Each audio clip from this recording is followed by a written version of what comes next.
study FSC Chemistry Part 1. As you know, we were discussing about the portion solids.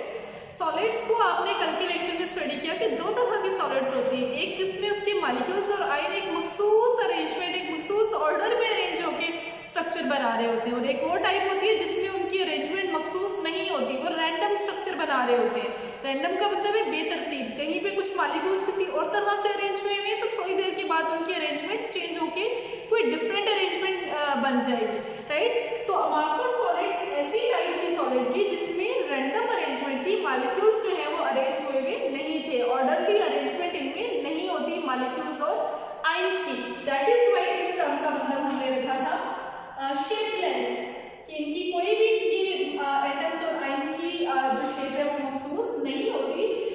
किस तरह की shape होती है, किस तरह की मॉलिक्यूल अरेंजमेंट बना देते हैं, थोड़ा सा आपको एक्सप्लेन करने की ट्राई करती हूँ इस एग्जाम्पल की वजह से, कि अगर मॉलिक्यूल्स कुछ देर तक किस तरह से अरेंज होती, स्टक हुए हुए, जाहिर है सॉलिड स्टक तो होंगे, वो अपनी पोजीशन उन्होंने फिक्स की हुई होगी, क्योंकि यू नो कि सॉलिड के मॉलिक्यूल मूव नहीं करते हैं, लेकिन जहां पे वो स्टक हुए हुए हैं, जहां पे उन्होंने अपनी पोजीशन फिक्स की हुई है, उसकी कोई मखसूस अरेंजमेंट नहीं है। लाइक यहाँ पे कुछ देर तक कोई तरतीब शो करेंगे, कुछ देर के बाद उनकी तरतीब डिस्ट्रॉय, रैंडम अरेंज होगी, ठीक है, किसी और तरह से अरेंज होगी, कहीं पे एक सर्कल बना के अरेंज हुए हुए हैं तो कहीं पे उनकी अरेंजमेंट कुछ और तरह की बेतरतीब अरेंजमेंट होगी, राइट। तो इस तरह से अमॉर्फस सॉलिड में मॉलिक्यूल्स कोई मखसूस शेप नहीं बना रहे होते हैं, जबकि क्रिस्टलाइन सॉलिड्स के अंदर हर जगह हर कॉर्नर उस सॉलिड का एक मखसूस अरेंजमेंट शो कर रहा होता है। जिस तरह से उनकी अरेंजमेंट बनी हुई होती है, जो उनके अंदर जो उनकी क्यूबिक शेप है या जो भी शेप है वो उसी क्यूब की फॉर्म में ही पूरे क्रिस्टल में पाए जाएंगे। बट अमॉर्फस में रैंडम तरतीब होती है, रैंडम अरेंजमेंट होती है, ये अरेंज हुए भी नहीं होते हैं। इस वजह से इनको हम सूडो सॉलिड भी कहते हैं। सूडो सॉलिड्स क्यों कहा जाता है इनको? देखिए, सॉलिड्स की ये पहचान होती है कि उनके मॉलिक्यूल्स जो हैं वो फिक्स हुए हुए, मूव नहीं कर रहे, और मोस्टली जो सॉलिड्स हैं उनमें मॉलिक्यूल्स एक मखसूस अरेंजमेंट में फिक्स होते हैं, लेकिन अमॉर्फस सॉलिड में उनकी मखसूस अरेंजमेंट नहीं है, रैंडम अरेंजमेंट है। तो रैंडम मॉलिक्यूल्स तो लिक्विड्स में होते हैं, ठीक है, ये लिक्विड की प्रॉपर्टी है कि उनके मॉलिक्यूल्स रैंडमली मूव कर रहे होते हैं, सॉलिड्स में तो मखसूस अरेंजमेंट में होती है। बट अमॉर्फस सॉलिड में हालांकि ये सॉलिड है, मॉलिक्यूल्स मूव नहीं कर रहे हैं, फिक्स है पोजीशन पे, बट एक तरतीब में फिक्स नहीं हुए हैं, लिक्विड्स की तरह रैंडमली मौजूद हैं, लेकिन लिक्विड्स में क्या होता है, रैंडमली मूव कर रहे होते हैं, यहाँ पे रैंडमली अरेंज हो गए। दैट इज व्हाई इनको हम सूडो सॉलिड कहेंगे। सूडो का मतलब होता है फॉल्स, रॉन्ग, ठीक है, कि ठीक तरह के सॉलिड्स नहीं है, ट्रू सॉलिड्स नहीं है ये, ठीक है। फॉल्स सॉलिड का मतलब रॉन्ग सॉलिड्स, कि सॉलिड की सॉलिड्स हैं बट सॉलिड्स वाली जेन्युइन जो प्रॉपर्टी है, एक मखसूस तरतीब शो करनी होती है, वो तरतीब शो नहीं कर रहे, रैंडमली मॉलिक्यूल्स अरेंज हुए हैं। तो इस वजह से इनको सूडो सॉलिड्स मतलब फॉल्स सॉलिड्स मतलब रॉन्ग सॉलिड्स कहा जाता है, कि इनमें मखसूस तरतीब नहीं है, राइट। तो इसकी हम कुछ प्रॉपर्टीज स्टडी करते हैं अमॉर्फस सॉलिड की। प्रॉपर्टी नंबर 1 कि इनमें मॉलिक्यूल्स की अरेंजमेंट रैंडम होती है, तो हम कह सकते हैं कि रैंडम अरेंजमेंट ऑफ मॉलिक्यूल्स और आयंस, ठीक है। इसकी नेक्स्ट प्रॉपर्टी है कि they do not possess sharp melting point, इनके मेल्टिंग पॉइंट शार्प नहीं होते, do not possess sharp melting point. Sharp melting point का मतलब होता है कोई मखसूस मेल्टिंग पॉइंट, कि अगर ये सॉलिड है, ये अमॉर्फस सॉलिड है, और मैं कहूँ कि ये 25 डिग्री के ऊपर ही मेल्ट होगा, तो ऐसा नहीं है कि शार्प नहीं होता इनका मेल्टिंग पॉइंट, कि हम बता सकें कि ये 25 डिग्री के ऊपर मेल्ट होगा, ये शार्प पॉइंट हो गया कि 25 तो 25 पे ही मेल्ट होगा, नहीं, इसके कुछ पॉइंट्स 26 डिग्री पे मेल्ट हो जाएंगे, कुछ पॉइंट्स जो है वो 27 डिग्री पे मेल्ट हो रहे हैं, ठीक है। तो कभी 27 डिग्री के मेल्टिंग पॉइंट शो कर रहे हैं, कभी 30 डिग्री का मेल्टिंग पॉइंट शो कर रहे हैं, तो कोई शार्प फिक्स मेल्टिंग पॉइंट इनका नहीं है, इनका रैंडम या एक रेंज होती है मेल्टिंग पॉइंट की, और वो रेंज हम किस तरह से बताते हैं कि 25 से 30 तक के टेम्परेचर में ये मेल्ट हो जाएगा, ठीक है। ये हमें रेंज पता होती है, ये रेंज फिक्स है कि 25 से 30 तक का मेल्टिंग पॉइंट है इसका, भी 26 डिग्री पे भी मेल्ट हो सकते हैं इसके कुछ पॉइंट्स, कुछ 27 डिग्री पे भी मेल्ट हो सकते हैं, कुछ 29 डिग्री पे भी हो सकते हैं।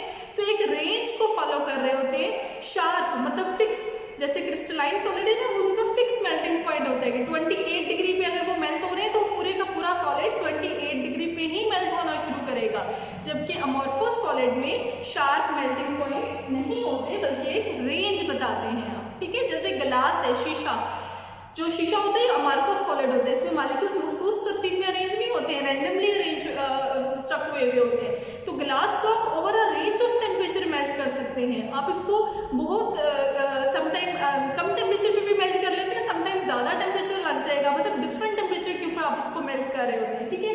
जब मेल्टिंग पॉइंट इनका सेम नहीं है तो इनकी हीट ऑफ फ्यूजन्स भी डिफरेंट होती है। Now what are heat of fusions? देखिए, फ्यूजन का मतलब होता है पिघलाना, किसी चीज को पिघला देना, राइट। तो हीट ऑफ फ्यूजन के पिघलाने के लिए जो हीट रिक्वायर्ड होती है वो उसकी हीट ऑफ फ्यूजन कहलाती है। अब जाहिर है जब इनका मेल्टिंग पॉइंट सेम नहीं है तो जो हीट रिक्वायर है वो भी सेम नहीं होगी, ठीक है, वो भी डिफरेंट हीट ऑफ फ्यूजन होगी इनकी।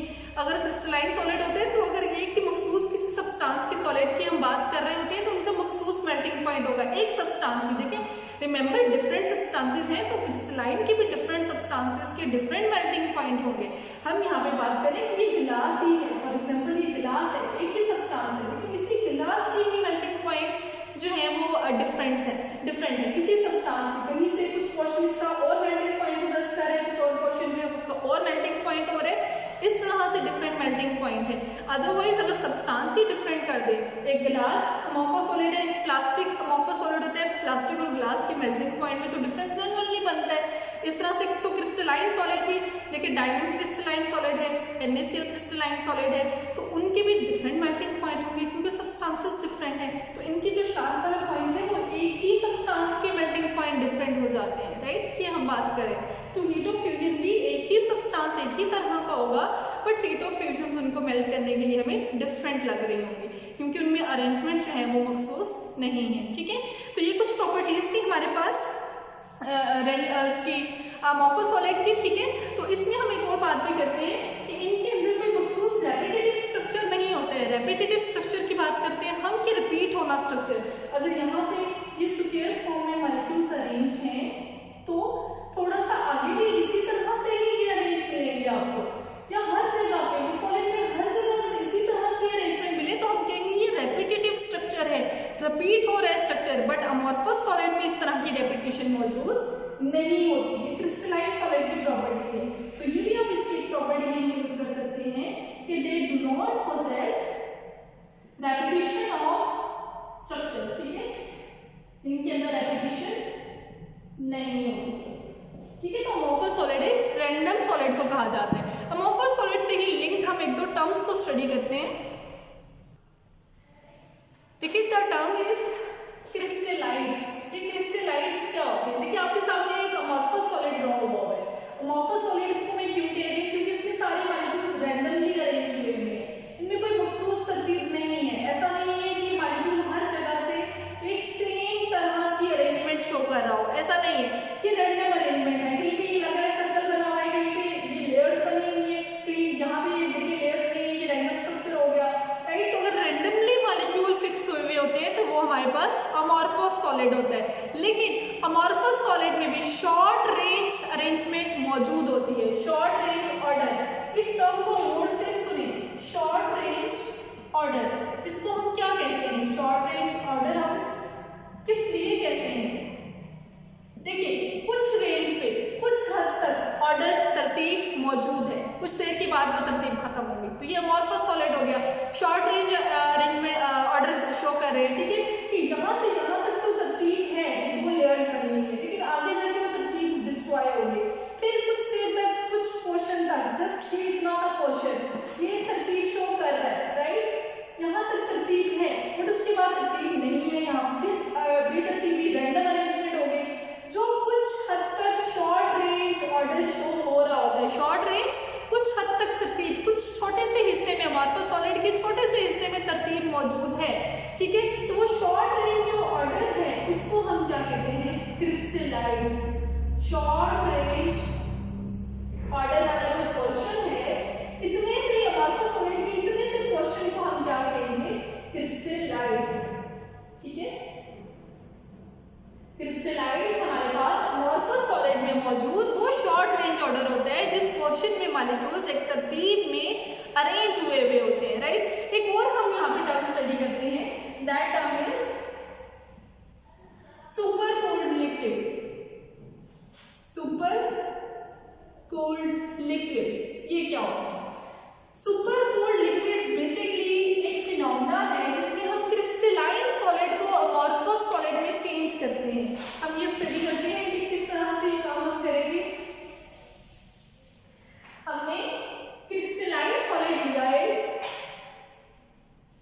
This is crystalline solid. ये क्रिस्टलाइन क्यों है बाय द वे?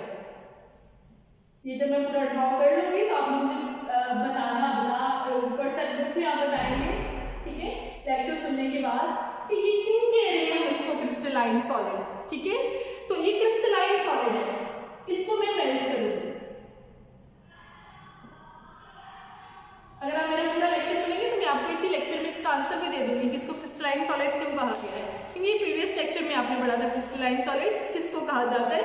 तो देखिए इसको अगर मैं मेल्ट करूंगी तो ये लिक्विफाई हो जाएगा। ये देखिए अगर हम इसको मेल्ट करें लिक्विफाई हो जाएगा, इसके मॉलिक्यूल्स रैंडम हो जाएंगे, क्योंकि आपको पता है कि लिक्विड्स के मॉलिक्यूल रैंडम होते हैं, कोई मखसूस तरतीब में नहीं होते हैं।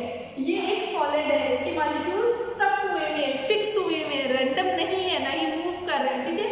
और ऊपर से मैंने बोला कि ये क्रिस्टलाइन सॉलिड है तो मॉलिक्यूल्स एक हाई अरेंजमेंट में, एक मखसूस तरतीब में अरेंज हुए हैं, ठीक है। क्रिस्टलाइन सॉलिड, क्रिस्टलाइन सॉलिड्स, ये क्रिस्टलाइन सॉलिड है। ये क्रिस्टलाइन सॉलिड क्यों है? क्योंकि इसमें मॉलिक्यूल्स तरतीब में है। मैंने इसको मेल्ट किया, पिघलाया, ये लिक्विड बन गया, लिक्विफाइड फॉर्म में आ गया, तो मतलब रैंडम हो गया। अब इसको जब मैं अगेन कूल करूंगी, अगेन ठंडा करूंगी, तो ये अगेन सॉलिड बन जाएगा। देखिए अगेन जब ये कूल होगा ना, क्योंकि ये क्रिस्टलाइन सॉलिड था, तो अगेन ठंडा होकर जब ये सॉलिडिफाई होगा तो भी ये इसी तरह की मखसूस अरेंजमेंट बना के इसके मॉलिक्यूल फिक्स होंगे और वो सॉलिड की शक्ल लेंगे। लेकिन अगर मैं इसको रैपिडली कूल कर दूं, रैपिडली कूल करने का मतलब क्या है? बहुत तेजी से कूल करूं, इंतहाई स्पीडीली इसको फौरन से ठंडक प्रोवाइड की जाए, रेफ्रिजरेटर में रख दिया जाए, हाईली इसको कूलिंग प्रोवाइड कर दी जाए, ठीक है, हाई कूल कर दिया जाए, इसको फौरन ठंडा कर दिया जाए, तो क्या होगा कि इनके मॉलिक्यूल्स को इतना टाइम नहीं मिलेगा कि ये अगेन उस तरह की अरेंजमेंट बना के अरेंज हो सके, और ये रैंडमली जहां इनको जगह मिलेगी वहां पे ये अरेंज हो जाएंगे, लेकिन इनकी वो मखसूस तरतीब नहीं रहेगी जो इनकी सॉलिड फॉर्म की खासियत है। अगर इनको नॉर्मल टाइम दिया जाता ठंडा होने के लिए, एक नॉर्मल टाइम देके इनको कूल किया जाता, तो डेफिनेटली ये जब अगेन कूल होकर सॉलिड में कन्वर्ट होते हैं तो ये एक मखसूस तरतीब में अरेंज होते हैं। क्योंकि आपको पता है कि जब लिक्विड को ठंडा करते हैं, आप पानी को फ्रिज में रखते हैं तो वो सॉलिडिफाई हो जाता है ना, ठीक है, और आप सॉलिड को मेल्ट करते हैं, पिघलाते हैं, बर्फ को अगेन पिघलाते हैं तो वो लिक्विफाई होता है। तो इसको हमने मेल्ट करके लिक्विड में चेंज किया, मॉलिक्यूल्स की अरेंजमेंट बेतरतीब हो गई, क्योंकि यू नो कि लिक्विड के मॉलिक्यूल बेतरतीब होते हैं। अगर हम इसको अगेन ठंडा करते, अगेन तरतीब में जुड़ के क्रिस्टलाइन सॉलिड बना देते, लेकिन मैंने क्या किया? अगेन ठंडा रैपिडली किया, इतनी जल्दी उसको ठंडा किया कि उनके मॉलिक्यूल्स को इतना टाइम ही नहीं मिला कि वो मखसूस अरेंजमेंट शो करते लाइक दिस। वो जहां जगह मिली उनको वहीं पे स्टक हो गए, फौरन से जम गए। तो अब ये सॉलिड क्या कहलाएगा? अमॉर्फस सॉलिड, ठीक है। Now this is no more crystalline solid, why? क्योंकि इसमें अब अरेंजमेंट नहीं है। दिस इज हाउ हम क्रिस्टलाइन सॉलिड को अमॉर्फस सॉलिड में चेंज कर सकते हैं, ठीक है।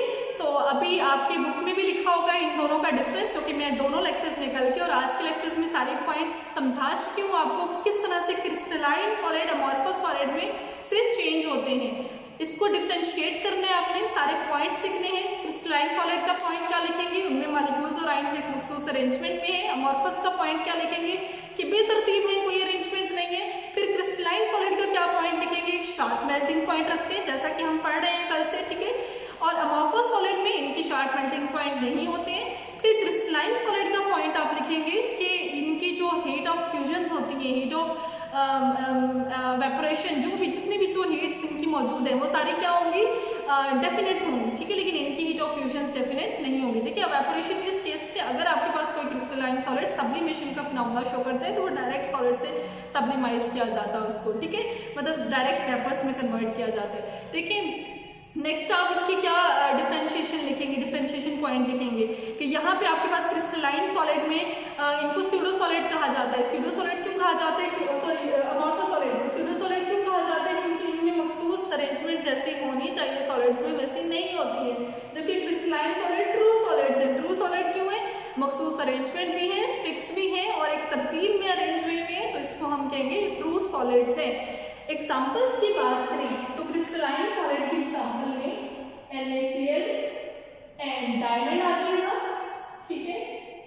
और अमोर्फस सॉलिड की एग्जांपल में प्लास्टिक, ग्लास एंड ग्लू, इस तरह के सब्सटेंसेस जो है ये अमोर्फस सॉलिड की एग्जांपल होंगे।